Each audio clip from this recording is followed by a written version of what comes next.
AP ప్రజలను బెచ్చగాళ్ళం చేశారు. భిక్షం అంటే సూపర్ 6 వేసే వరకు బొచ్చ పట్టుకుని ఎదురు చూడాలి, అంతకంటే వేరే దిక్కు లేదు.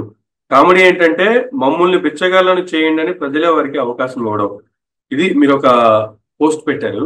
ఈ పోస్ట్ కి రకరకాల కామెంట్లు కూడా వస్తున్నాయి. ఆల్మోస్ట్ 230 కామెంట్లు వచ్చాయి. వీటిలో ఏ కామెంట్లు అన్నా చూసారా సార్? మీకు అంత టైం ఉందా జస్ట్ కామెంట్లు చూడటానికి? చూస్తాను, నేను అన్ని చూడలేకపోవచ్చు కానీ వీలున్నంత వరకు చూస్తాను. ఎందుకంటే ఇప్పుడు నాకు 3-4 ప్లాట్ఫామ్స్ లో నాకు అకౌంట్లు ఉన్నాయి. Facebook, Twitter, Insta. రోజుకు దాదాపు 1000 మెసేజ్లు వస్తాయి మరి అన్ని కలిపితే. చూస్తాను మాక్సిమం నేను చూస్తాను, చూసి లైక్ చేస్తాను. కొన్ని బాగా నచ్చితే రిప్లై పెడతాను. చదవండి, 1-2 చదవండి, ప్రజలకు కూడా తెలుస్తాయి. మీరు అంటే ఓపెన్ గానే చదవండి, మనల్ని తిట్టినా గానీ చదవండి సార్. ఇప్పుడు అంటే మీరు పెట్టిన పోస్ట్ దానికి ఉన్న కామెంట్స్ కూడా ఓపెన్ చేసి చదువుతున్నా. ఇప్పుడు జస్ట్ మీరు పెట్టిన పోస్ట్ కూడా చదువుతూనే ఉన్నా, చూపిస్తున్నా మొబైల్ లో కూడా. చెప్పండి పర్లేదు. ఇప్పుడు వాలంటీర్లు చేసే వారికి కూడా అర్థమైంది, మోసం చేసింది జగన్ అన్నని కాదు, మనల్ని మనమే మోసం చేసుకున్నాం అనేటువంటిది ఒక కామెంట్.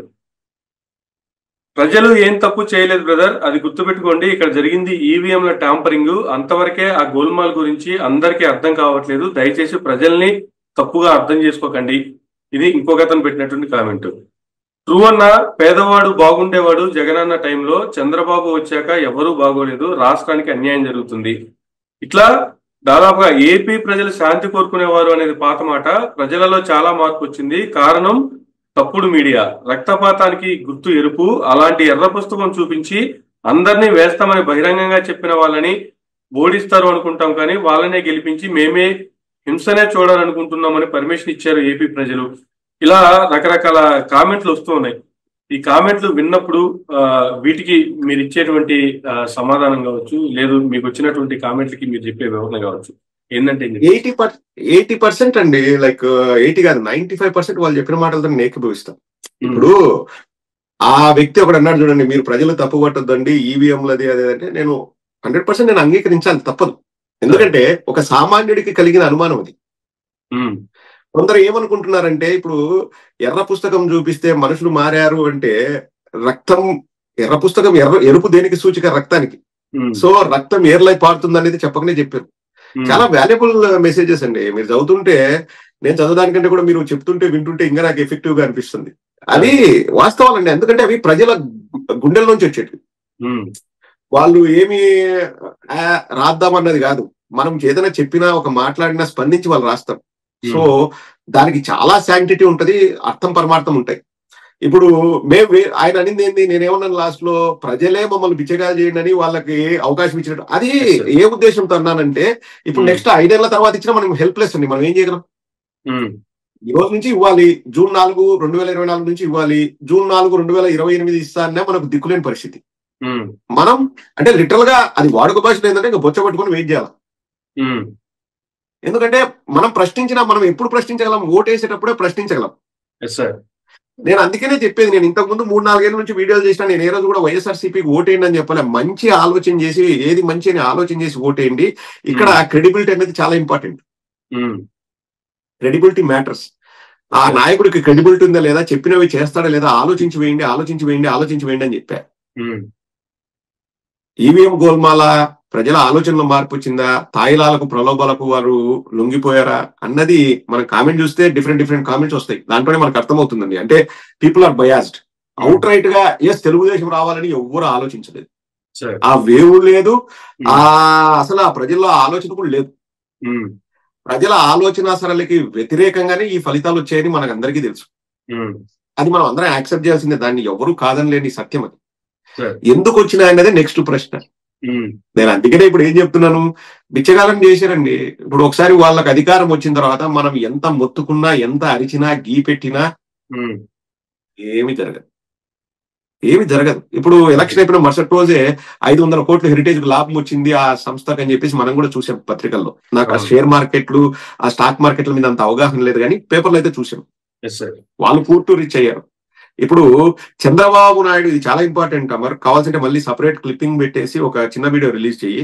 చంద్రబాబు నాయుడు సంపద సృష్టిస్తారంటే, చంద్రబాబు నాయుడు ఆలోచన విధానం ఏంటంటే, పాత చింతకాయ పచ్చడిలాగా 95 చంద్రబాబును చూస్తారన్నారు కదా, ఆయన ఆలోచన సరళి ఏంటంటే, అప్పట్లో రియల్ ఎస్టేట్, ఆ రౌండ్ బిల్డింగ్ చుట్టూ, హైటెక్ బిల్డింగ్ చుట్టూ రియల్ ఎస్టేట్ కొంటే కడాన 25 కోట్లకు 30 కోట్లకు నేనే అమ్మాను అన్నట్లు ఏదో చెప్పాడు. ఎకరా ₹1,00,000 కొని 25 కోట్లకు అమ్మాను. సో ఆ విధంగా సంపద సృష్టిస్తా అనే ఫీలింగ్ లో చంద్రబాబు నాయుడు ఉన్నాడు. అది ఇప్పుడు ఆయన దానికోసమనే అమరావతి అనే ఒక దాన్ని తీసుకొచ్చింది. ఇప్పుడు సింపుల్ గా చెప్పాలంటే, కాంప్లికేటెడ్ గా లేకుండా సింపుల్ గా చేసుకోవాలంటే, Vijayawada is a big city, Guntur is big city. అవి రెండు ట్విన్ సిటీస్ అయితే ఆల్మోస్ట్ మనకు ఒక 30-40 lakhs పాపులేషన్ వస్తుంది. ఒక 1000 ఎకరాలు గవర్నమెంట్ బిల్డింగ్ లో వై కాంట్ బి, అంటే 1000 ఎకరాలు గవర్నమెంట్ స్థలంలో నీకు ఐకానిక్ బిల్డింగ్లు కట్టచ్చు, పార్లమెంట్, అది అసెంబ్లీ, లేకపోతే మన సచివాలయము, హైకోర్టు, గవర్నర్ బంగ్లాలు, సెక్రటేరియట్ లో పనిచేసే వాళ్ళందరికి ఇల్లు కూడా కట్టచ్చు. 1000 ఎకరాలు 2000 ఎకరాలు కట్టేస్తే అడిగి అయిపోద్ది కదా.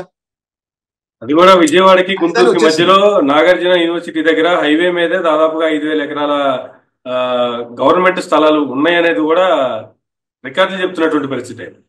దొనకొండ దగ్గర ఉంది. సో అట్లా చేసేస్తే ఇప్పుడు నీకు రాజధాని అనేది ఏర్పడుతుంది. రాజధాని అంటే ఏం కావాలబ్బా, ఇప్పుడు ఒక ఖాళీ స్థలం, ఇప్పుడు చూశారు కదా మన ఐఐటి నిపుణులు వచ్చేసి ఐకానిక్ బిల్డింగ్ ఏదో అంటే దాని దగ్గరికి బోట్ వేసుకొని వెళ్లాల్సిన పరిస్థితి. ఆ రాజధాని ఎప్పుడు ఉంటది? ఇప్పుడు తుప్పు పట్టిపోయింది, 5 ఏళ్ళకి అది తుప్పు పట్టిపోయింది, దాన్ని పట్టించుకోలేదంటే, ఒక బిల్డింగ్ అన్నది నువ్వు పట్టించుకున్నా పట్టించుకోకపోయినా ఏమన్నా పెయింట్ అయితే మార్చాల్సి వస్తుంది. ఓ పెయింట్లు మరకలు పడి బయట, అది స్ట్రక్చర్ అయితే స్ట్రాంగ్ ఉండాలి కదా. స్ట్రక్చర్ స్ట్రాంగ్ ఉండాలా. ఇప్పుడు నీకు తుప్పు పట్టిందంటే ఏంది? ఇప్పుడు నీకు బిల్డింగ్లు కట్టినంత వరకు కాంక్రీట్ ఉంటది, స్టీల్ ఉంటది, ఇవన్నీ వేసి మనం కడతాం. ఏది ఫౌండేషన్ కాదు ఇదంతా. ఫౌండేషన్ ఎక్కడికి వెళ్తుంది? ఇప్పుడు మన ఇల్లు కట్టుకున్నాం, మన కింద ఫౌండేషన్ ఉంది, మనం రోజు తవ్వి దాన్ని శుభ్రం చేస్తామా? తుప్పు పట్టిందని చెక్ చేస్తామా? ఫౌండేషన్ స్ట్రాంగ్ గానే ఉంటది కదా మరి. అంతే కదా. కానీ ఇప్పుడు ఐఐటి నిపుణులు వచ్చేసి అది తుప్పు పట్టిపోయింది, 4 ఏళ్ళు వాడలేదంటే 4 ఏళ్ళకి బిల్డింగ్ కొలాప్స్ అవుతుందా? ఇక్కడ యూకేలో పార్లమెంట్ కట్టిండేది 300-400 సంవత్సరాల క్రితం. ఎందుకు మనకు ఐకాన్ చార్మినార్ ఎప్పుడు కట్టారబ్బా? ప్రతి సంవత్సరం చార్మినార్ కింద మనము అక్కడ చుట్టూ గుంత తవ్వి కింద ఫౌండేషన్ ఎట్లుందని రోజు చెక్ చేస్తామా? 4 ఏళ్ళకి. అంటే అది రాజధానికి ఆమోదయోగ్యమైన ప్లేస్ కాదు. ఫైనల్ గా ఏం చెప్తారు సార్? ఫైనల్ గా ఆయన అనుకున్నది ఏంటంటే, అమరావతిని ఒక బంగారు బాతుగుడ్డు పెట్టే కోడిలాగా చూస్తున్నాడు. ఆ గుడ్లు వాళ్ళకు మాత్రమే చెందుతాయి, ప్రజలకు చెందవు. మీలాంటి వాళ్ళు, నాలాంటి వాళ్ళు వెళ్ళి రాజధానిలో ఒక సెంటు భూమి కొనాలంటే మన ఆస్తులన్నీ అమ్మితే గానీ ఒక సెంటు కొనలేము. అలా సంపద సృష్టించాలనుకుంటాడు. ఆ సంపద సృష్టించినా ఒకవేళ అది వాళ్ళకు మాత్రమే ఉపయోగపడుతుంది, కానీ పేద ప్రజలకు ఉపయోగపడదు. పేద ప్రజల నెత్తిన భారం పడుతుంది. పేద ప్రజల్ని నిండా ముంచినారు చంద్రబాబు నాయుడు గారు. 2 నెలల్లోనే మనకు అది అవగతం అవుతుంది. అది రాష్ట్ర ప్రజలు గుర్తుపెట్టుకుంటే ఈసారి ఎలక్షన్స్ అప్పుడైనా లేదు క్రెడిబిలిటీకి ఓటేయాలన్నది వాళ్ళు డిసైడ్ అవుతారు. అది sir. Thank you sir, thank you very much అండి. థ్యాంక్ యూ అమర్, చాలా nice talking to you. Thank you sir. ఇదండి ప్రదీప్ గారితో ఈనాటి ఇంటర్వ్యూ. మరొక ఇంటర్వ్యూ మళ్ళీ కలుద్దాం. చూస్తూనే ఉండండి మైరా మీడియా.